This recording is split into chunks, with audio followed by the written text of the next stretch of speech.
गणतंत्र दिवस पर कल रिलीज होगी रतन राहा की फिल्म बनारसी पहलवान। गणतंत्र दिवस के अवसर पर कल 26 जनवरी को एएससी डिजिटल चैनल से निर्देशक रतन राहा की फिल्म बनारसी पहलवान का वर्ल्ड प्रीमियर होगा। ये जानकारी रतन राहा ने खुद दी।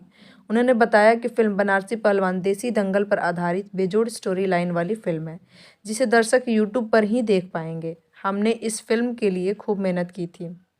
उन्होंने कहा कि साल 2022 के गणतंत्र दिवस पर दर्शकों को एक तोहफा देना चाहते हैं, इसलिए यह फिल्म हम रिलीज़ कर रहे हैं।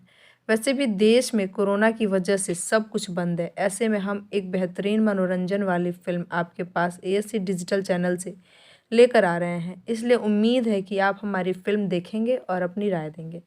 फिल्म फुल फ्लेज मनोरंजन वाला है, आप मिस ना करिएगा। उन्होंने बताया कि फिल्म बनारसी पहलवान में संजय मलिक, सुनील, छोटू, निशा दुबे, गिरीश शर्मा, सन्नी सिंह, सुरेश राजभर, बलेश्वर सिंह, अयाज खान, सीपी भट्ट, रानी नंदिनी दुबे, अन्नू ओझा, सीमा सिंह मुख्य भूमिकाओं में हैं। फिल्म के निर्माता संजय यादव और अशोक गोस्वामी हैं।